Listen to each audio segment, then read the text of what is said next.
Assalamualaikum warahmatullahi wabarakatuh. Waalaikumsalam warahmatullahi wabarakatuh. Kalau dengar lagu itu air mata saya tidak akan tertahan meleleh, karena saya mengalami sebuah perjalanan spiritual yang sangat panjang. Sebuah hutan yang ditinggalkan oleh banyak orang, sebuah tempat yang dicaci oleh banyak orang. Saya tanamin bunga dalam setiap hari. Saya tanamin pohon dalam setiap waktu. Saya habiskan waktu selama 3 bulan untuk bermalam-malam di situ, dan jadilah tempat ini. Perspektif agama hari ini mengalami degradasi. Di mana letak degradasinya? Karena kita lebih memuja kelembagaan agama. Orang memuja ormasnya, bukan memuja substansi agama. Agama itu puncaknya akhlak, dan akhlak itu adalah puncaknya cinta. Ketika agama puncaknya akhlak, agama itu puncaknya cinta, maka kemuliaan manusia itu pada akhlak dan cinta yang tanpa batas. Hari ini agama tampil dalam kekuatan politik. Hari ini agama tampil dalam mazhab-mazhab pemikiran yang bercampur baur dengan seluruh kepentingan jangka pendek kemanusiaan. Dan kemudian masuklah doktrin, dialah pemegang seluruh otoritas kebenaran, di mana doktrin otoritas kebenaran telah menghancurkan nalar kebenaran. Dalam perspektif itu, maka yang terjadi adalah kemunduran peradaban. Kalau yang terjadi kemunduran peradaban, maka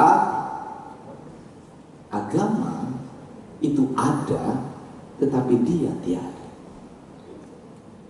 Ada dari sisi wujudnya, tapi tiada dari sisi asas.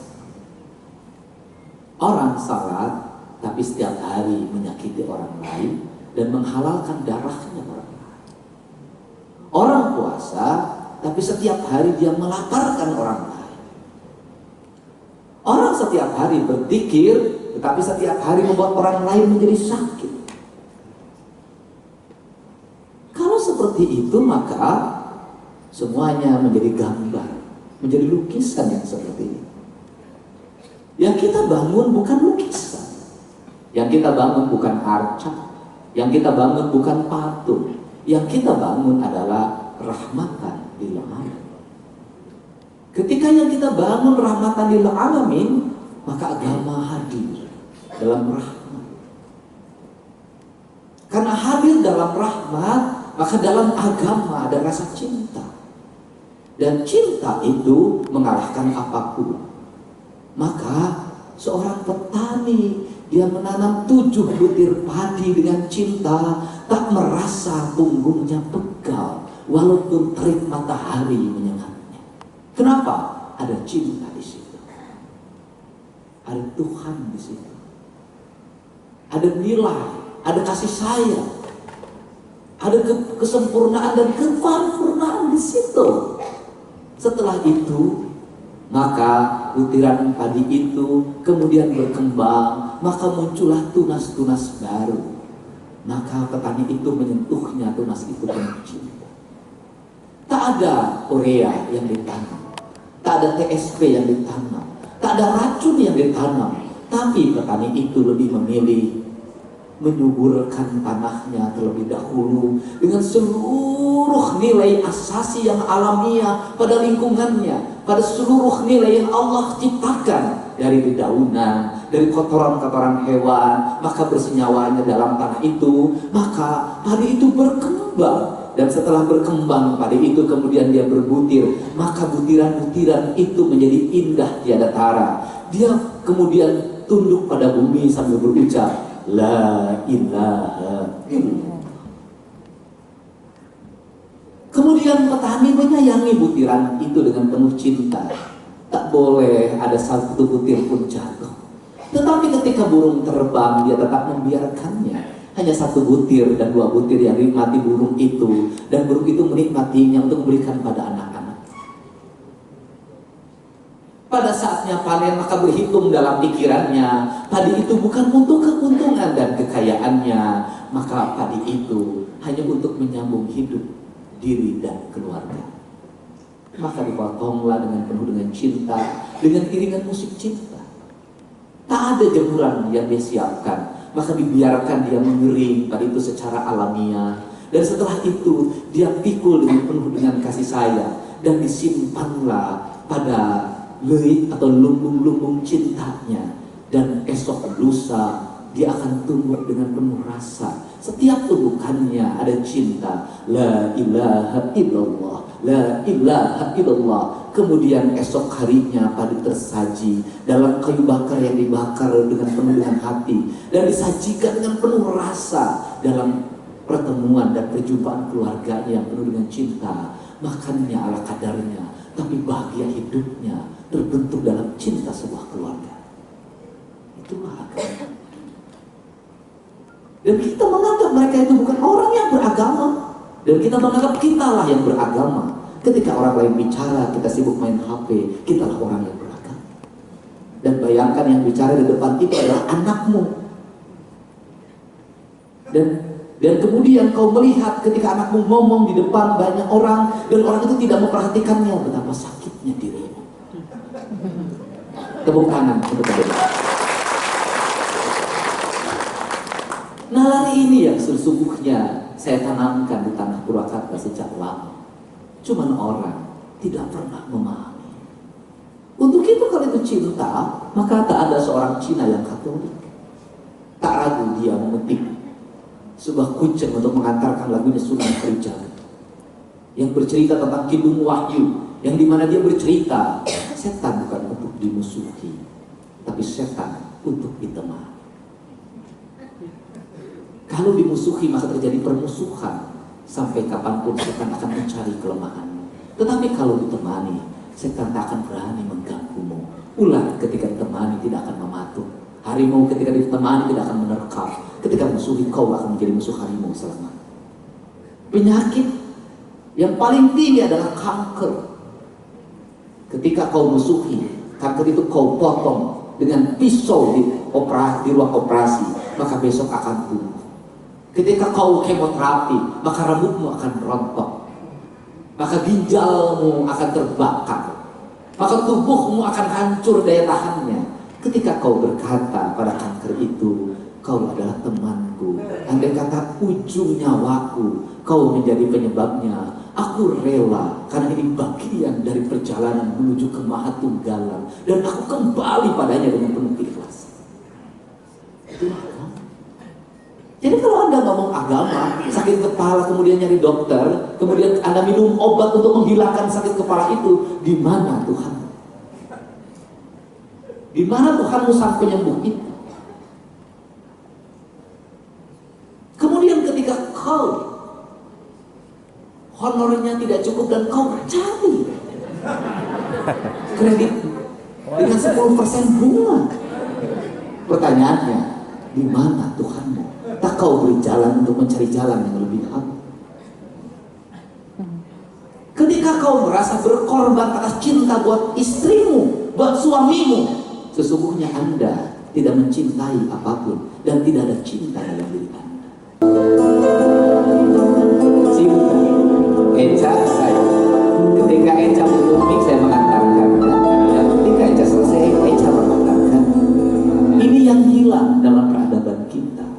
Guru harus selalu dia yang disamperin muridnya. Murid harus selalu menjadi bagian terendah dari guru. Cintanya tidak ada. Komandan menjadi yang tertinggi, bawahan menjadi yang terendah. Komandan tidak boleh salah, bawahan selalu salah. Tidak ada cinta dan tidak ada agama.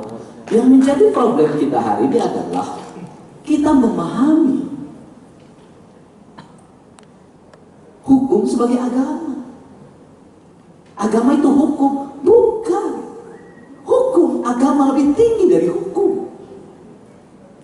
Fikih bagian dari agama, bukan fikih itu satu-satunya agama, bukan. Fikih bagian dari agama. Karena itulah maka orang yang saya ucapkan tadi, orang yang mencintai, kemudian bercerita pengorbanan pada pasangan yang dicintainya, sesungguhnya tidak ada mencintai pasangannya. Semakin dia bercerita, semakin tidak mencintainya. Kenapa? Karena dia berhitung terhadap pengorbanan yang dibuatnya. Itu gagal.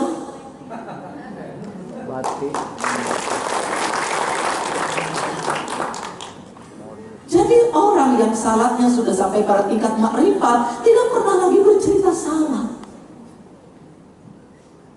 Orang yang puasanya sudah bagian dari dirinya tidak pernah lagi sombong karena puasa dan tidak terasa puasanya. Kalau kita salatnya masih terasa, sesungguhnya kita ini belum beragama. Kita baru kuli pada Allah.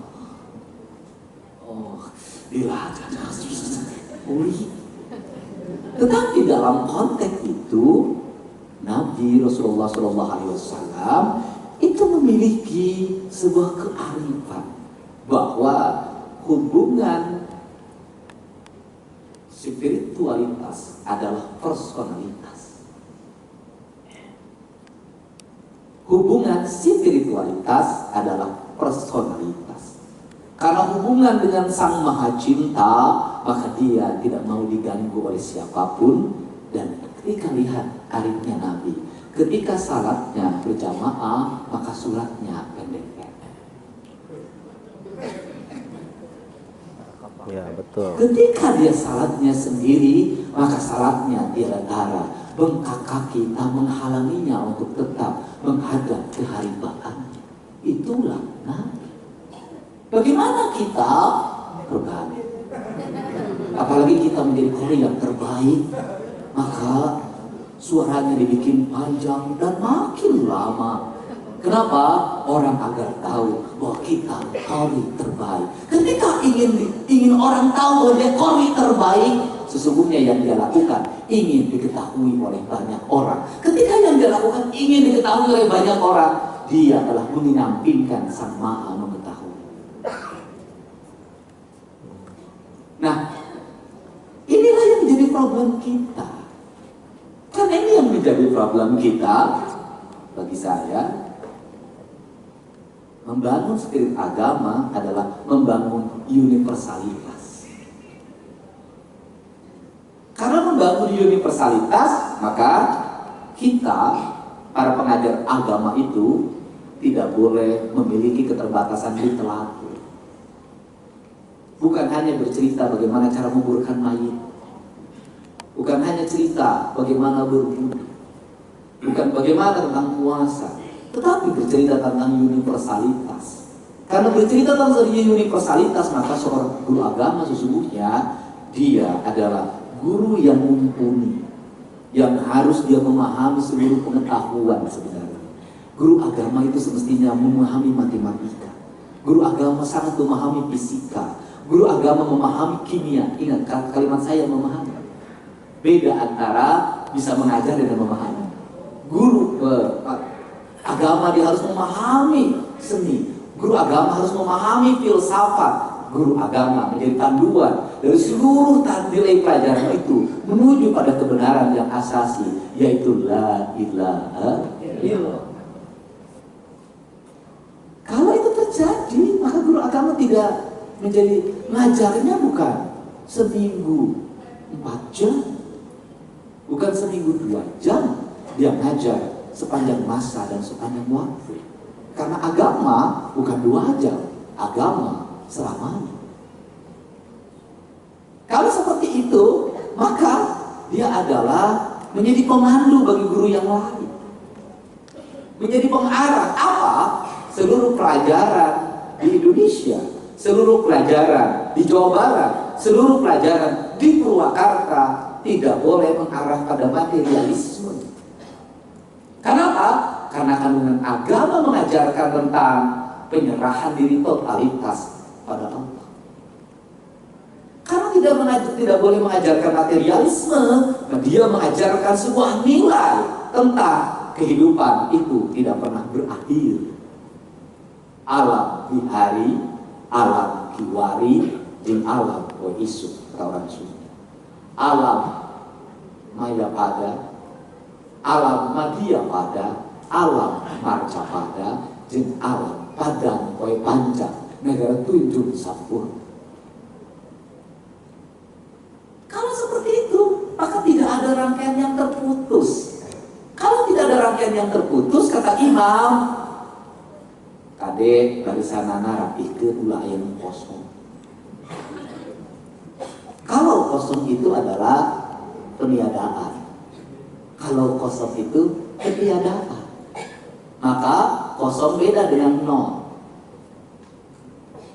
Kosong peniadaan, kosong ketiadaan. Kalau nol ada dan berisi. Nah, kalau seperti itu, guru agama itu memang paling berat. Jadi kita tidak memuji orang lain yang pintar filsafat, seolah-olah di negeri kita tidak banyak ahli filosof.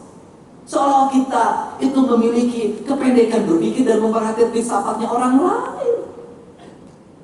Nah, inilah kita dalam kehidupan kita. Untuk itu, bagaimana cara mendorong pelajaran agama ini? Ya, pelajaran agama jadi meningkat. Ketika Anda ngomongin pelajaran agama 2 jam, Anda mendegradasi agama. Ketika Anda ngomongin pelajaran agama 3 jam, Anda mematerikan agama. Ketika ngomongin pelajaran agama 4 jam, Anda mematerikan agama. Kenapa? Negeri ini berdasarkan nilai-nilai agama yang esensial, baik dulu, kini, dan ke depan. Kalau seperti itu, maka bagaimana spirit agama peradaban? Saya ngomong kemarin di seminar di Jakarta. Saya katakan, salah satu kelemahan dari Pancasila itu adalah tidak diterjemahkan dalam kehidupan praktis, dalam tataran hukum yang lebih paripurna. Sehingga ketika ada paham lain yang lebih bisa ngatur kehidupan teknisnya, ini menjadi agak dipertentangkan. Dengan contoh, kemanusiaan yang adil dan beradab. Kemudian kemanusiaan yang adil dan beradab. Ketika ada seorang mencuri karena lapar, di mana Pancasila ada? Di mana kemanusiaan yang adil dan beradab? Toh pada hukum positif KUH pidananya mati. Kenapa? Dia harus tetap diproses kalau dilaporkan oleh orang yang dicurinya. Maka harus tetap di BAP. Ketika di BAP harus masuk ke penuntutan JPU, kemudian hadir di persidangan. Maka hakim, sebaik seadil apapun hakim, ketika syarat formil dan materialnya dipenuhi, tetap vonis harus jatuh. Sehingga pencuri jengkol 1 kilo harus menjalani hukuman 3 bulan. Saya katakan, di mana Pancasila itu ada? Seharusnya bagaimana? Seharusnya ketika lapar dibawa dalam wilayah musyawarah, dalam pertemuan lingkup kampung yang penuh dengan cinta kasih itu. Maka ditanya siapa yang paling kaya di tempat ini dan membiarkan dia lapar. Maka orang-orang kaya itu diberikan hukuman untuk apa? Memenuhi seluruh kebutuhan hajatnya si pencuri itu. Dan pencuri itu tetap dihukum untuk apa? Bekerja di tempat orang kaya selama 2 bulan, tetapi keluarganya dipenuhi kehidupannya. Itulah Pancasila, dan Islam itu lahir dalam konteks itu. Ketika ngomong tentang jinayah, itu kan ketika ngomong tentang hukum kisos, kan tidak berarti harus kisos menjadi kekejaman, tetapi di situ bercerita kamu di situ ada aspek-aspek yang tidak terpenuhi, maka dia diberikan pengampunan. Justru orang di sekitarnya yang diberikan hukuman. Itulah cinta. Nah, kalau seperti itu, maka yang terjadi apa? Yang terjadi keadilan, tidak lagi ngomong hukum. Yang terjadi adalah keindahan, tidak ngomong lagi ketertiban. Kalau dalam konteks ini kita harus studi banding kemana? Ya ke Belanda. Di mana studi bandingnya? Belanda penjaranya kosong karena tidak ada satupun orang yang berbuat mengimpor untuk ditahan. Bayangkan. Kebuktanan.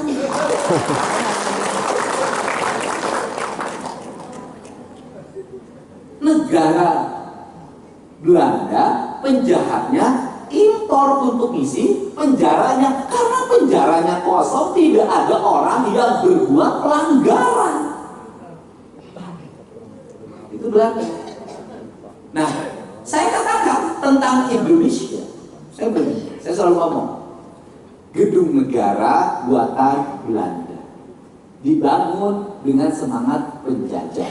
Gedungnya masih baik sampai sekarang, dan kita menganggap yang membuat gedung itu penjajah.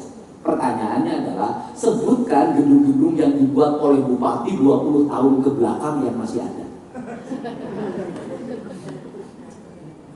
Yang itu katanya pencinta Indonesia. Jadi cinta kita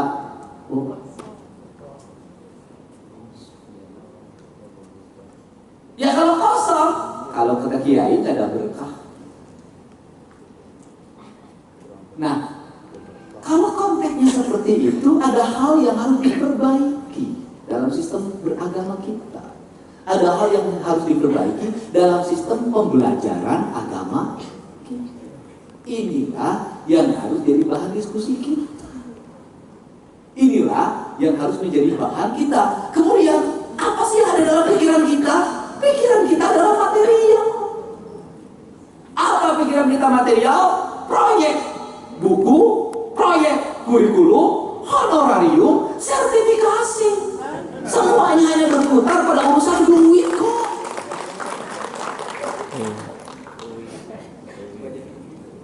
Kalau kita berputar pada urusan duit semua, apa tidak sedih kita merendahkan nilai-nilai yang tinggi? Kita membuat nilai-nilai sakral, spiritual, maha tinggi direndahkan pada derajat-derajat hitungan kita, sehingga ibu belajar agama itu dihitung. Aja, Muhammad kan dibayar tuh. Sarua anu bayar nanti hitungan, kan sama saja. Kalau mau jujur, yang dibayar sama yang membayar sama. Yang membayar tidak mengekspresikan dirinya dengan cinta, sehingga memberi kesejahteraan bagian dengan cinta. Yang mengajarnya pun tidak mengekspresikan mengajar itu adalah cinta. Tak bercinta lagi dengan bayaran, jadi sarwana. Iya mah payung mengikekep. Nah, karena kaidah itulah yang membuat kita terdegradasi. Sehingga inilah hal yang harus segera diperbaharui. Untuk itu, karena cinta ragam cara. Saya berikan contoh. Kita, pendidikan kita berafiliasi pada barat. Murid tidak boleh dicubit. Murid tidak boleh dicepret. Harus dihormati hak asasi. Itulah barat. Tetapi kita lupa, makanan barat dipakai ke kita tidak pakai standar barat. Contoh, fried chicken enak dimakan, enak kalau pakai standar dia. Lalu disunahkan goreng hayam aja. Dah taruh lu di mobil safat mah. Di gua cekot wae aing mah. Urang mah ninggalin nu sare teu ngapa. Sampai ini guru lamun murid saya tau nyarekan. Da guru geus sarua. Yen ngadengeun teh hese. Ulah lamun ningali murid nyarekan, ulah da direkam ku abdi CCTV di dia kabeh. Ngedikeun ka muridna kabeh ta guru sia ge. Jadi lamun kayak ngajar di kelas muridna HRS tong ngambek dasar wakna di guruna. Beda posisi. Nah, fried chicken, goreng hayam, itu kan untuk perubahan bahasa. Goreng hayam, fried chicken, pakai standar. Lah, ngeunah, pakai standar. Kumaha umur hayamna sakian bulan. Minyak gorengna merek ieu, panasna ieu, tareguna merek ieu, disajikeunana digorengna kudu sekian jam. Terus di daharna langsung didinya. Lamun dibawa ka imah ge kertas lusna kudu nu kieu, lampiranna kudu kieu. Alus eta paritekeun alus, lamun ake make standar barat. Disebutnya lisensi. Fried chicken dibodong. Fried chicken Mang Udin make roda. Minyak gorengnya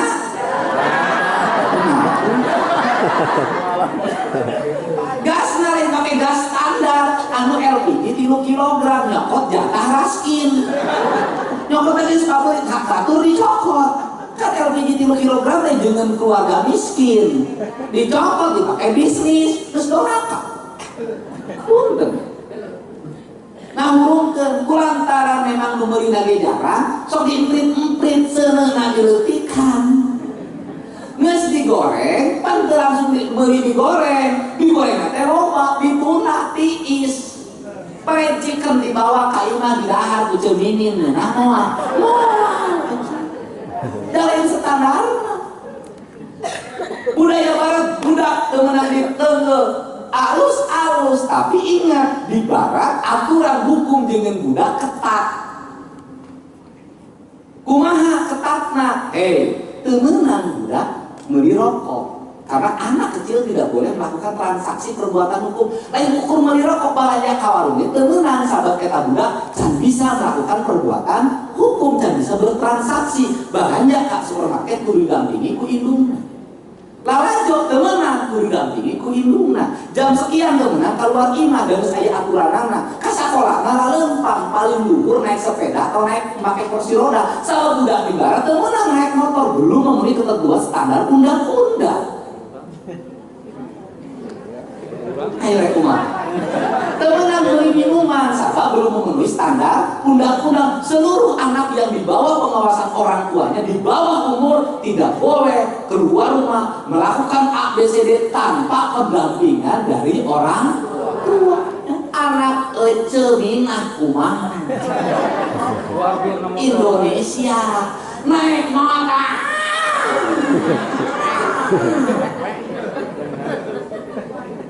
jam 12 penting kok koloyongan kene. Iya. Negara tidak hadir. Kumaha tidak hadir? Tidak ada satupun yang melakukan tindakan hukum. Ada yang diarangkap ku sararea. Budak urang ku negara diangkat, ku indung bapana diangkat. Hiji-hijina harapan guru. Geus uteuk eta budak geus hese dibenerkeunana. Digaplok kudu.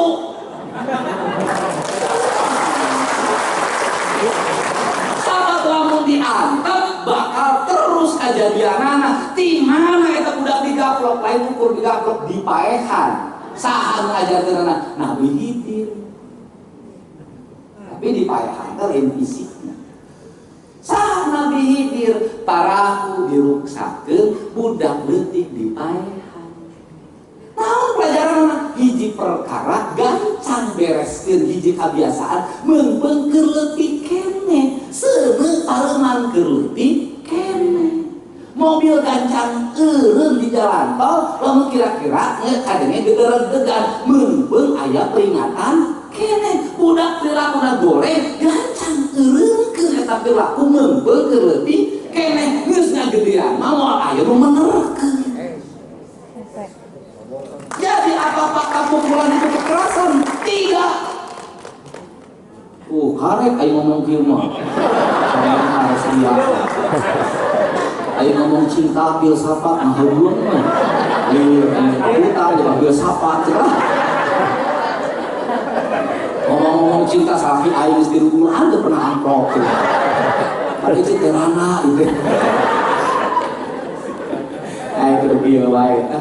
Dan tidak tadi tuh pada lima kalori besok kami air bodornya.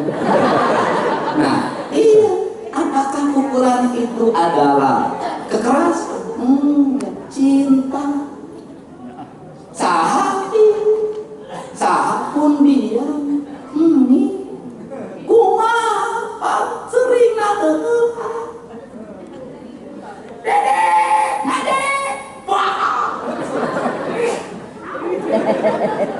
Nyeri itu mah kieu keneh wae main panal dengekeun dingin aing setelah dedek ayo nawa sakali itu alutug aja. Kayaknya jadi jeger di gerbudak. Kewanian tuh kain anger. Jadi mana coret? Ah, ini mah karena sami. Terus eta rek mandi langsung mandi henteu. Eta mah kosong. Nih. Pinu. Dedi, jangan bapak mandi sekalian. Aduh, cek. Terus yang mandi deh. Pelepah, terus mandi nyokot sarung. Pan aing mah ada dipamrikeun sarung ti sejarahna. Bener eueuh. Aya ulut bapak. Bapak bolong handapna. Bapak sarungna gede, urang leutik penting. Ditaikeun kali kan merosot lah. Alikeun ka dieu sarungna. Empat, seuri nu urang teh. Terus seluruh peristiwa pemukulan itu jadi dendam pada ibu kita. Kenapa? Ibu kita melakukan itu penuh dengan kasih sayang. Digaplok di sekolah, iya, saku Pak Uden. Pak Uden sius netet, kurang Flores, agama Katolik. Wah, panggalan di sekolah. Oh, bayaran, pasti lalu dikumpulkan bayaran. Terus ngalaman lah ngelahir pemerintah. Jadi oh, saya tak. Ini, ada apa nih? Anjing, wah. Lewe entah, aing pantang dicabok lewe. Kan aing mah berbeda deh ini dicabok tadi ku Pauden. Kunaon? Ngagongan lebu ribut bayaran. Terus nyeri teu, nyeri tambahan. Curet. Terus ibu kita yang galak itu ketika kita sakit bagaimana? Memeluk, menciumnya, mencurahkan seluruh cintanya. Terus ibu kita ketika tiada itu jadi kenangan dibalik. Lamun keur budak jadi terus kemudian kumaha hayang mobil lah engke dihareup hayang mobil lah engke dihareup hayang mobil lah engke dihareup eueuh mobilan nanti nya geus seserum. Bagaimana kearifan seorang ibu pada anaknya? Dia tidak bercerita bahwa dia tidak punya duit. Kerene, meyang es itu mantong. Tinggal udah ganti buntung. Emang kayak geting bareng nanti. Tulus, aing hati.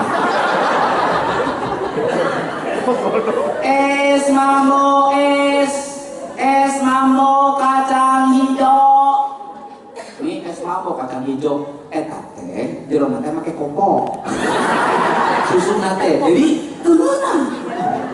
Deui bere deui tadi akalan padahal nyawa inung aing kepala kecil duit jadi lanjut aing bayaran cinta jadi kenangan indah jadi kenangan wah lagi disunahkan jadi naik beli pit-pitan wah rumah mas ngamuk pan disunahkan tadi ajongan kapuncar di mana nah ini angkat arbun toko jadi sorangan ini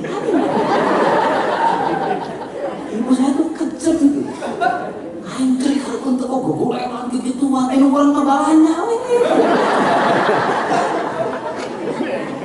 aduh orang kecurang cile gitu aing Mika mana Mi? Itu jangan dari itu nuturkeun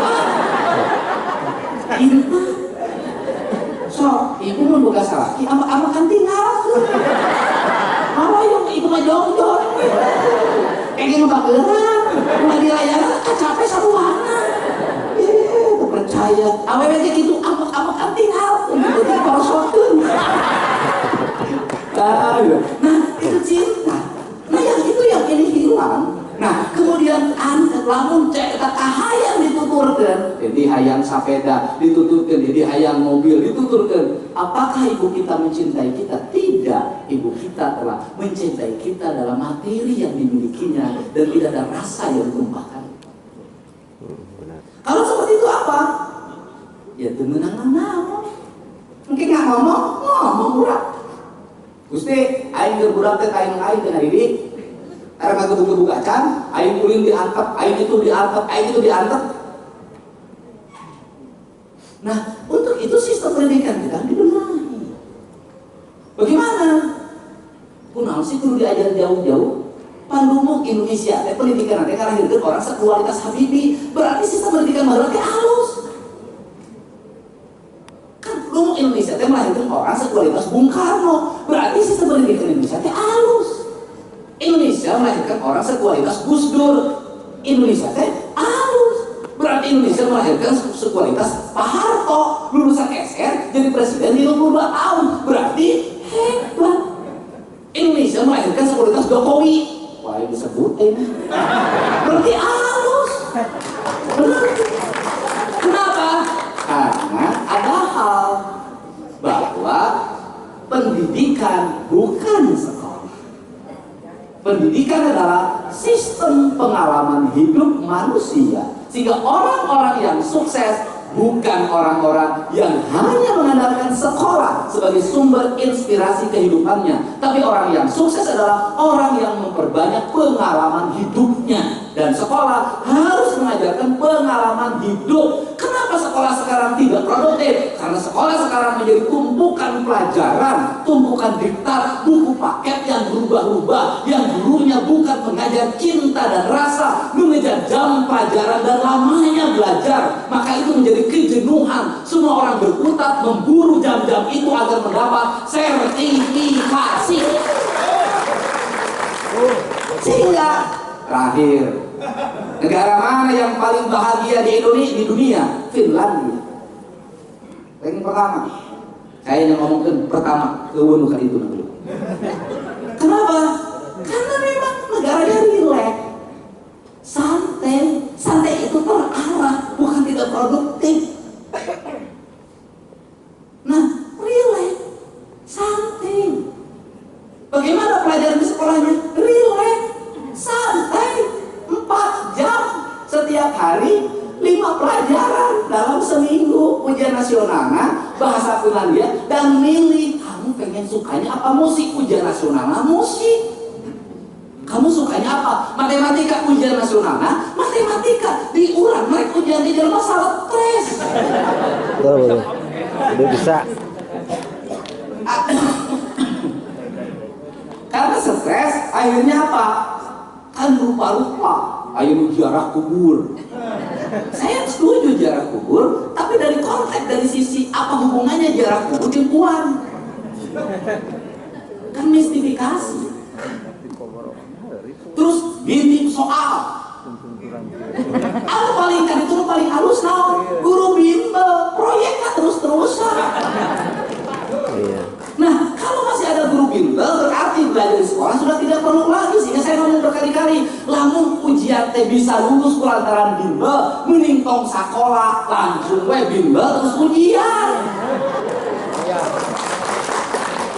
Kalau waktunya Kita membuat kesia-siaan. Bagaimana pendidikan di Finlandia? Saya ketemu orangnya yang gagasan kadiri itu sebenarnya itu yang di Finlandia. Nya orang tekali itu gini, orang Finlandia dulu, orang Finlandia. Jadi kumaha di Finlandia pelajaran biologi. Coba anak-anak dari rumah bawa biji ketimun. Kemudian tetapi kamu pilih ke pasar ketimun yang umurnya sekian bulan. Kan udah tinggal penelitian. Kemudian bawa ke sini, dikeringkan, kemudian nanti kita semai secara bersama-sama. Ketika kita semai secara bersama-sama, coba kamu besok bawa video rekaman yang kamu punya, kemudian kamu rekam ketika kambing itu kencing dan ketika kambing itu berak. Ketika kencing itu menghasilkan berapa lama dia mengeluarkan air kencingnya, dan air kencing kambing itu mengandung apa saja. Bawa ke laboratorium. Terus kemudian itu berak kambing itu, satu kambing itu berapa butir beraknya. Dan kemudian bawa ke lab kandungannya apa saja. Setelah itu coba kamu ambil daun yang jatuh itu sekian lembar, dari pohon apa, kita perbandingkan pohon ini kadar humusnya sekian, pohon ini sekian, sehingga kamu pilih di antara pupuk mana yang terbaik, kemudian kamu buat pupuk organik. Dari pelajaran itu apa yang didapat? Dia punya kambing yang besar, dia punya tomat yang berbuah, dia punya susu yang cukup. Satu pelajaran telah mensejahterakan dirinya. Jangankan ngomong nanti, sekarang pun dia sudah menikmati makna dari biologi itu, bahwa biologi mampu membuat produksi, peningkatan kualitas pertanian dan peternakan, sehingga dia menjadi swasembada dari itu. Pelajaran biologi kurang tiba-tiba dirobah-robah, pasti nggak boleh kata. Boleh kata kodok begitu.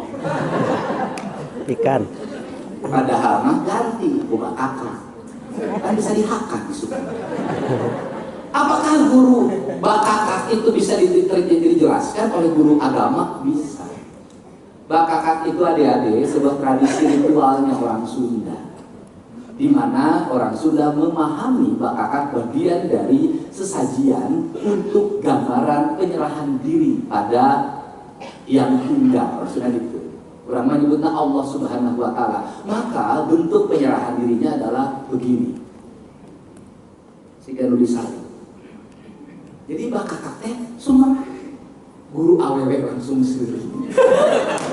Guru awewe teh sudah ujang eta teh. Nah, apa bahasa pertama kawin di si langsung nyerah dia.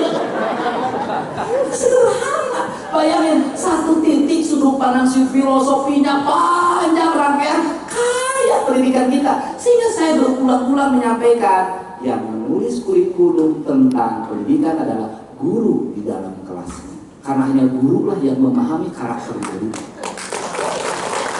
Makanya tujuan guru sarjana teh eta, meh guru bisa nyeun karya ilmiah, meh guru bisa nyeun buku sorangan, meh guru bisa nyeun panduan sorangan. Pan guru nanti lain mendiknas murid teh bu guru tuti eta guru nanti eta hari kurang makan lain yang karya tulis teh jangan jadi sarjana, yang karya tulis teh ayeuna mulikeun saware Pengalaman.